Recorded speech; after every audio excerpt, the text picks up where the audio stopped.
Okay, mayong gabi sa tanan.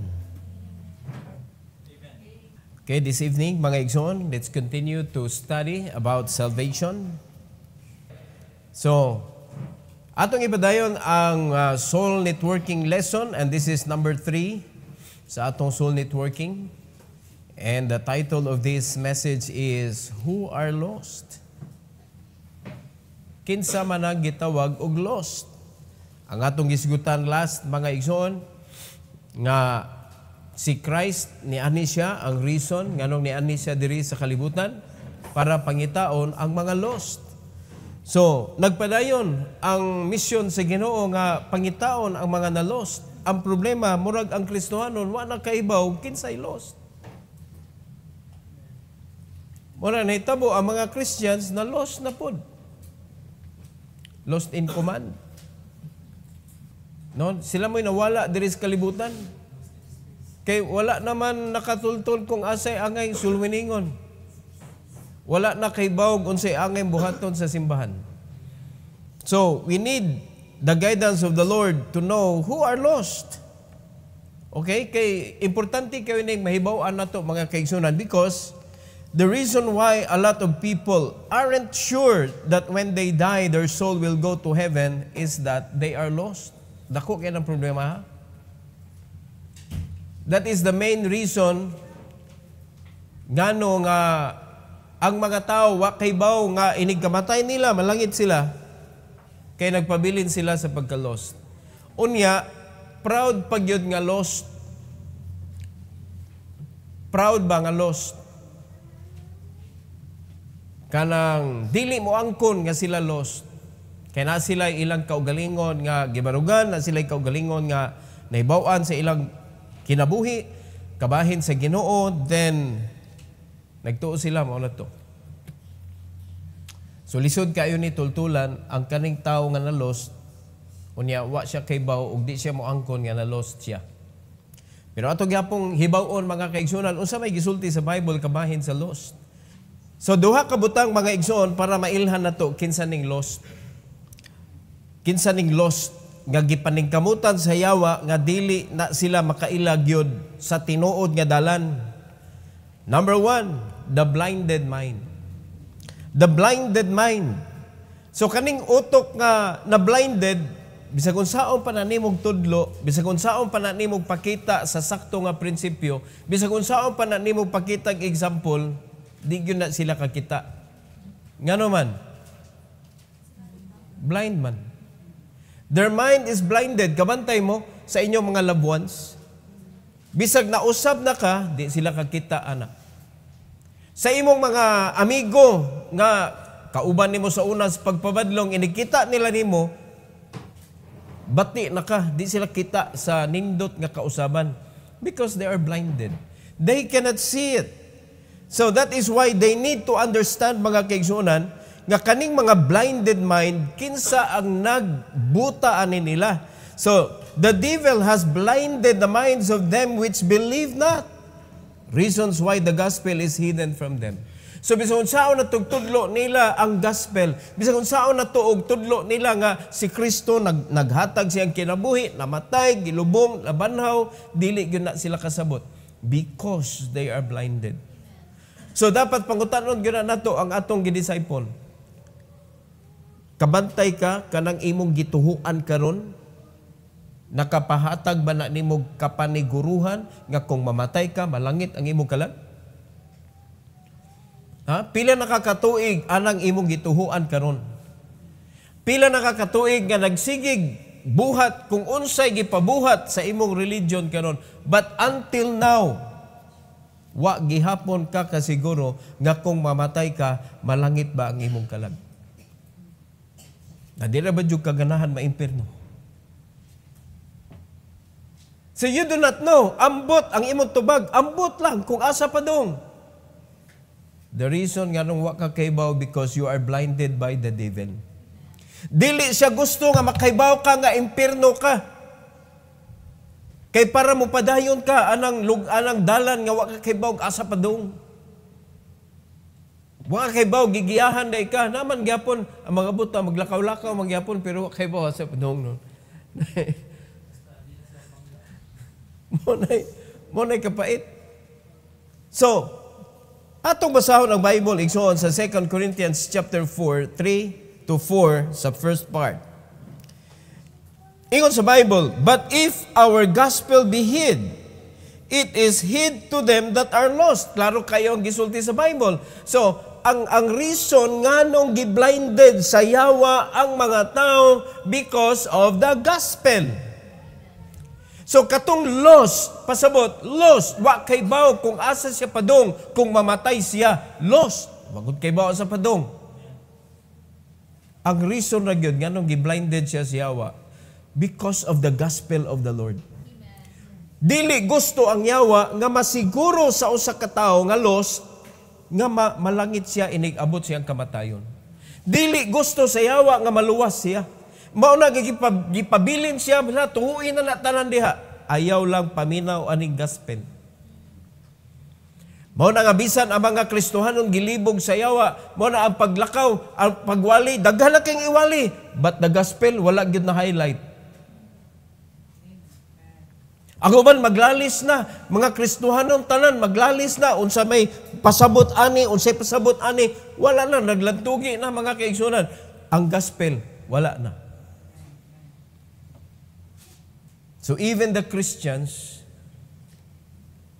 Satan was unable to blind them to the real command of the Lord. Mao na, tungod sa kadaghang naibaw-an, na blinded sila because of pride. Kaya ba na kaning too much knowledge without application will puff up, makapahambugiro sa ato. And that is why, mga kaigsunan, we need to apply what we have learned. So dili nimo ipasigarbo kung unsay nahibaw-an nimo ngadto sa uban. Ang imo nang i-apply. Look at verse number 4 sa primero nga bahin. In whom the God of this world hath blinded the minds of them which believe not. It is the working of the devil nga ang usa ka tawo blinded siya. Dili siya kakita sa gospel.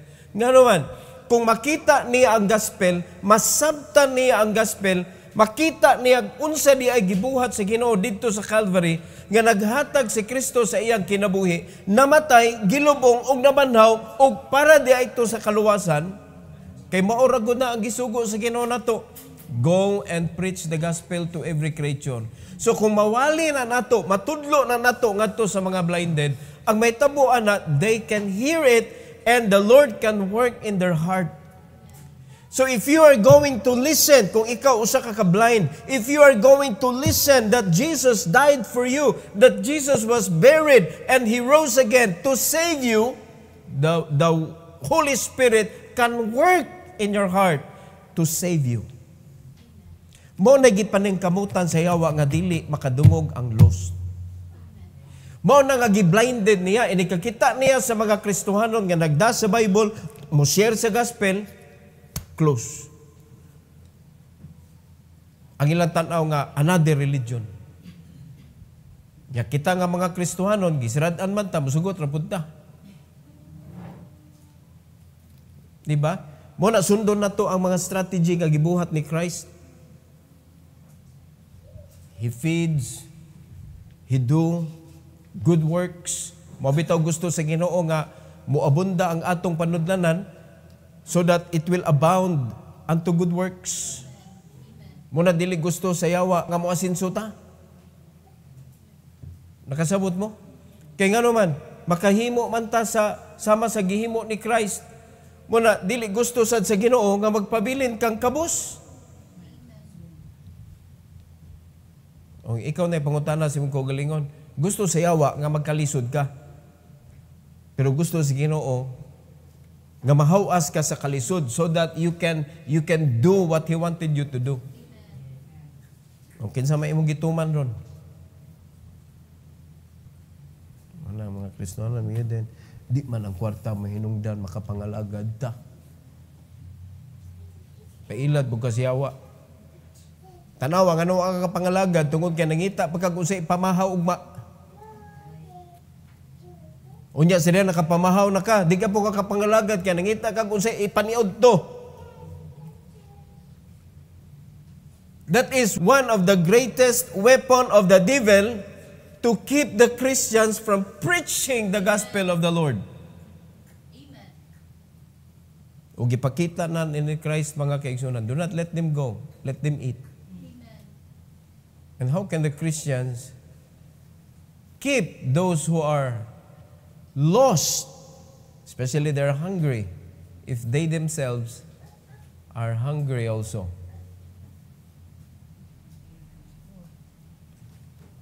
Mo na problema. Mo na mga Kristohano ron sa usag tudlo. Dapat likayan gyud na nato ato nang kanang itunglo ang kanang kalisod. How game kalisod gyapon ay. Nindot na kayo ang kuan sa kanang Ginoo nato nga mga lagad ta sa iyang gingharian. Unya ang promise niya nga suportaran ta sa atong panginahanglan. Giyahan ta sa dalan. Tagaan tag proteksyon. Tanan mga kaigsunan, wa natin unhaw-naon nga problema sa atong kinabuhi. Though naagya po yung problema because of persecution, but it is different atong nagkalisod ka tungod kay wa ang blessing sa Ginoo. Dagdahan mga tao nga blinded na nanginahanglan sila nga magiyahan nato ngadto sa kahayag. The devil should not win over them. The devil should not win in blinding those lost people because God is greater than the devil. Pero gitugutan sa mga Kristohanon today nga ang yawa makadaog sa ilang kinabuhi. Kitay sadaan. Kitay sadaan. Number 2, who are lost? Number 2, the darkened heart. The darkened heart. Dili lang kay ang mind, hastang heart, mga kaigsunan. The light of the glorious gospel of Christ should shine unto their hearts para makita nila nga, wow, Jesus loves me. Diba?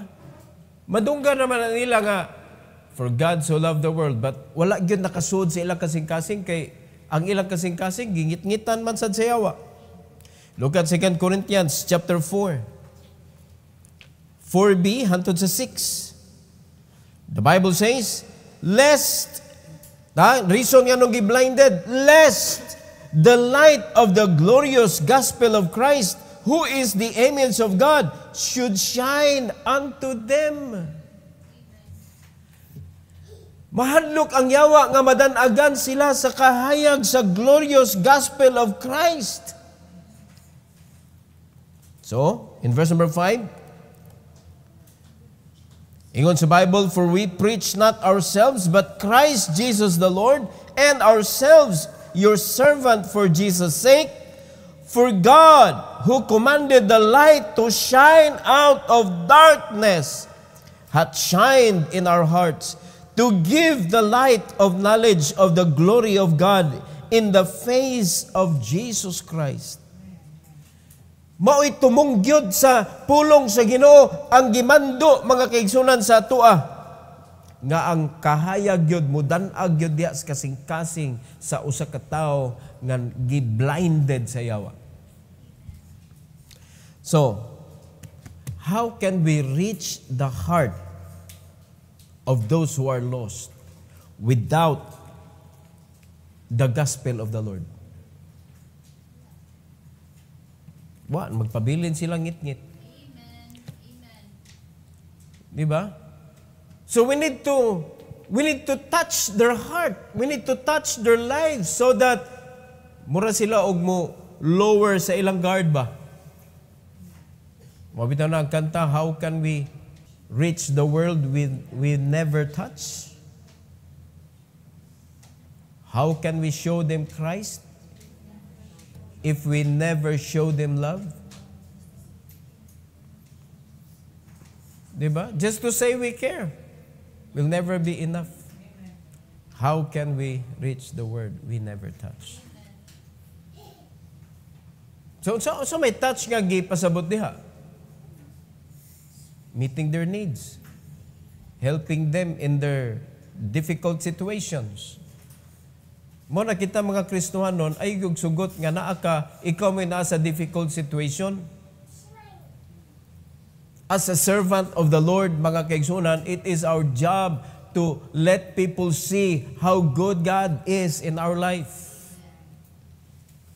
Ayaw pa ngit-ngiti ang imong kasing-kasing kung nahayagan na.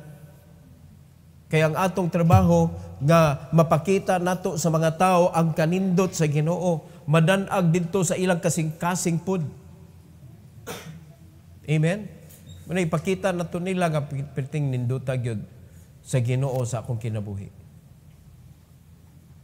Bisa kung saon nimo, ug sulti nindota gyud sa Ginoo sa akong kinabuhi, nakita gyud mapinagin na gyud niyang luoya nimo. Sa imong kinabuhi, luoy na kay siya. O saan mo pag-win atong mga mas nakaangat pa sa ilang kinabuhi nimo? Hello? Wala, pailad pa mo siyawa. Kaning kalisod lagi, diha na to magamit ang pagtuo. O tinuod magkaana, sakto magka. Pero sa dihang nagamit na nimo pagtuo, dapat mo resulta. Dapat mo resulta ba? Dili lang kay puro nakadiha, tama nakadiha sa dapat natas kalisod para magamit ang pagtuo. Gamita na!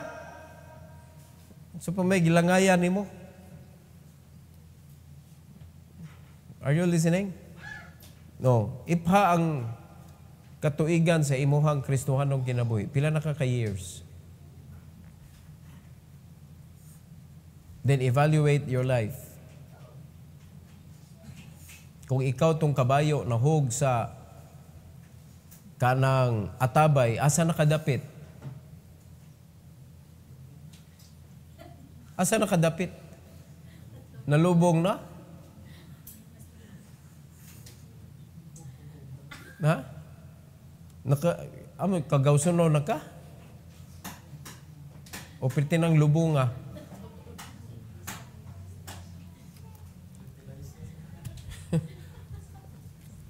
Mo ni atong tanawon, ayaw sugot. Kaya nga naman, ang mando sa Ginoo is go. How can you go kung nalubong ka? How can you go if you are not free? How can you go? Ingo pa sa mga missionary lagi, how can you go around without around? You cannot go around without around. Tinuod yun na. Mangita magyog bayad yun. Di man libre ang missionary sa eroplano. Di man libre ang missionary sa mga kananan. Kanindot lang anak kung ni-honor ang mga tao sa tibok kalibutan, mga igsoon, that if you are the servant of the Lord, you are free. Pagkaninduta anak. May tabo na kung magkugi ang mga Kristohanon. O niya, ang mga Kristohanon na mo ay na-restaurant, ang mga Kristohanon ay tag-iya sa eroplano, ang mga Kristohanon ay tag-iya sa mga kanang sakyanan, then, igtanaw na, magkuhan na nga, missionary, ay missionary, libre. Tanang missionary, daghan kayo mag-missionary. Ganahan man tawag libre. Pero how nice, no? How nice to hear. Kuingon na. But, kung atong tanawon ang heart sa mga Kristohanon, darken bansan. Usay, ngit-ngit pa sa nangit-ngitan. Kanang wa pagyud kitag kahayag ba? Di ba? So, that is our job. We are commanded, na? Gimanduan ta, that the light madanag ngadto sa mga kasing-kasing nga nangit-ngitan. So, mauman ay trabaho sa gospel. For God who commanded the light to shine out of darkness hath shined in our hearts to give the light of the knowledge of the glory of God in the face of Jesus Christ. That is our job. Don't fail. Don't fail. So, ina to ang imuhang soul winning. Do not stay in darkness. Let the light of the glorious gospel of Christ shine into your heart. Ayaw sirad-i ang imong kasing-kasing tungod anang religion. Open your heart for the Savior. Let Him in. Kay sa dihag imo siyang pasudlon sa imo kasing-kasing, masabtan nimo kadako ba di ang sayop sa akong gituhuan. Okay? So nasabtan nato kinsa ang lost? Darkened, mga kaigsunan. Blinded and darkened. So we need to do something. It's a big job. No, dako nga trabaho unon. Ang paggiya og buta. Ang pagdanag sa nangitngitan kung ang atong kinabuhi ngitngit pod. Dapat makita ang kahayag sa atong kinabuhi. Kaya bang atong naong ba wala ga mugot, wala ga problema. No? Kabantay mog naong nga empty tanaw. Na empty sibsabot, murag tarong.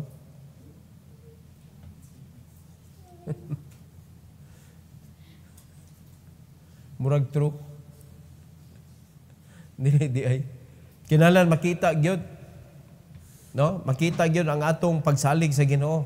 Makita gyud ang resulta sa atong pagtuo. No, nga bisag naakas ka lisod, malipayon ka. I-make sure nga malipayon ka. No, nga bisag gigutom ka, gapanugab ka. Gipanuhot na di ito.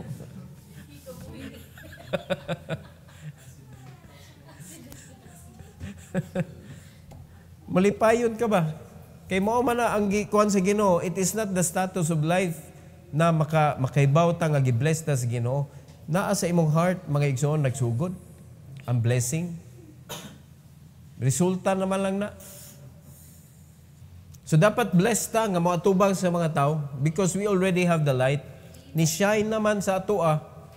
Ay nagsugot nga pangitngitan ka siyawa.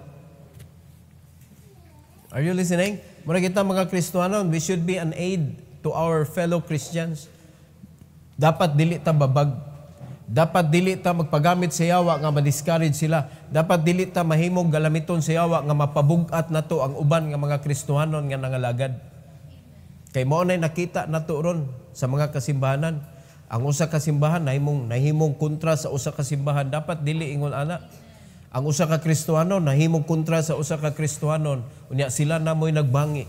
Dapat dili ingon ana. Dapat ang usa ka Kristohanon mahimo siyang aid ngadto sa usa ka Kristohanon para mapadayon ang buluhaton sa Ginoo. Ingon ana dapat ta. Alright? So para may tabo na sa uban mga churches sa ato simbahan mismo. Di ba? Ang gingon na gyud sa Ginoo, kung dili mo pareha og panlantaw ay magkuyog. Ay magkuyog. How can the two walk together except they be agreed? Pero dako kayo pangutana, kung kita di pareha og panlantaw, nganong di man ta pareha panlantaw, usa man ta kabadi. Usa man ta kabadi. Kisa di imo gipaminaw, usa ra may pastor. O pangutan na imong kaugalingon, ngano di man ko insyon sa kasing-kasing ni pastor. Nangitngitan ang imong kasing-kasing, lain ang imong gigamit nga giya. Dili ang giya sa Ginoo kay ang giya sa Ginoo sa usa ka simbahan ihatag niya sa iyang gipili diha para tudluan ka. Mao na imong paminawon, mao na imong sundon. Kung ang imong kasing-kasing murag mo kuan siya ba? Kanang mo musukwahi siya, badlong na. Imong ingnon, get thee behind me, Satan. Ay naghuwat nga kanang ang Ginoo mo labtik nimo kay imo nang gikip ang instruction ni Satan. Amen? Kay dako kay trabahoon mga igsoon. Kani ang imong misyon, ang imong ministry, mga buta diyan ang imong tudluan, dako kay trabaho. God referred them as blinded. Unya ang nabuta pa gyud, di basta-basta. Ang yawa gyud. Ang yawa gyud. So hinaot pa nakatunan ni nato mga igsoon. Question for the next lesson. Unsa may atong next ani? So imo sa ingnon ang imong gitudluan. Ang sunod natong topic, what are the characteristic of the lost? Unsa may batasan aning gitawag og lost? Unya basaha og una, Romans chapter 3, 10 to 28. Romans chapter 3, 10 to 28. So I hope nga magbasa kag kuan in advance. No, kamo pagtuon sad mo. Pagtuon mo para nanatay idea unsa man ning kuan. All right? So, pasalamat ta sa Ginoo sa iyang paggiya mga kaigsunan. And hoping nga dili nimo tugutan ang yawa nga saag-saagon ka. Ang gingon sa Ginoo, go and preach the gospel to every creature. Kung wa na nimo nabuhat, nagsaag-saag na ka. Kung diin na nasumok ang imong kinabuhi. So hinaot pa nga dili nimo tugutan ang yawa nga ikaw mo'y iyahang i-blinded. Nga dili na ka makahinumdom, ang imong heart darken, ang imong mind blinded, di na ka kahinumdom nga ikaw di ay servant of the Lord. Okay, let's all bow our head. Let's close our eyes. Heavenly Father, thank you, Lord, for this wonderful evening that you have given to us that we could be trained how to win a soul. I pray, dear God, that in this very short message for the blinded people, those who are lost, I pray, dear God, that we will be able to share this to them, to let them understand that they are blinded by the devil so that they cannot hear and understand the gospel. So please, Lord, help your people, help your servant, O God, nga mahimo, nga andam sa pagtudlo ani mga tao nga nabutaan sa yawa para dili sila maluwas. Gamitan sila, O Lord, and I pray that sa ilaha nga pag-practice karon, ma-share gud nila o mapahibaw gud nila nga ang usa ka lost nabutaan gud di ay sa yawa. So please, Lord, allow each Christians nga makasabot nga kaning trabaho, Lord, dili basta-basta. And please, Lord, ang imong mga anak karon nga mag-train, nga mag-practice sa ilahang kaugalingon sa pagtudlo ani nga message, tagay sila wisdom, tagay sila, Lord, og courage sa pagtudlo nga dili sila magmahadlokon. And I pray that you will help them also nga makagawa sila sa ilahang kanang kahintang kinabuhi nga mura og lisod ang paglihok-lihok, lisod ang pagtabang, tungod kay ang imong tinguha, Lord, nga mahimo gyud mi nga panalangin sa uban. And once again, Lord, thank you so much for this opportunity nga makapractice ang matag usa. And we give you all the glory and the honor, Lord, in Jesus' name. Amen. Amen.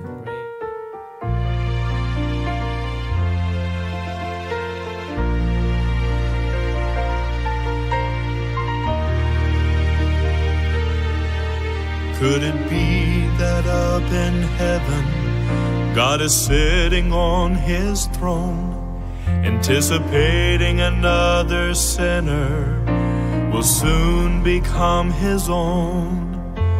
Years of wasted living and years of toil and strife are just about to be over as he receives the gift of life.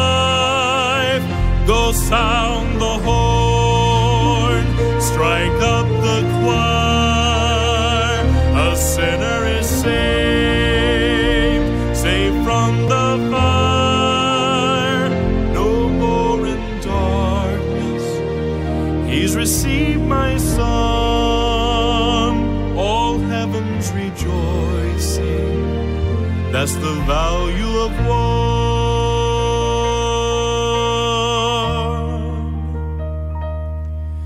Holy Spirit has been working to soften up their hearts. All he needs is a willing servant who will simply do his part. Can you imagine up in heaven the joy that will be that day as a sinner bows his head to pray and you hear the Father say, go sound the horn, strike up the choir. A sinner is saved, saved from the fire.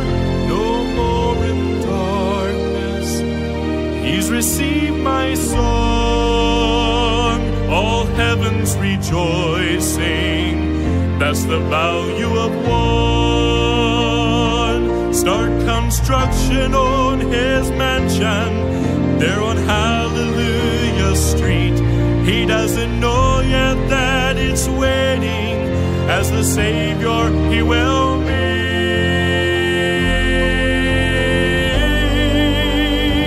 Go sound the horn, strike up the choir. A sinner is saved, saved from the fire. No more in darkness, he's received my song. All heaven's rejoicing. That's the value of one.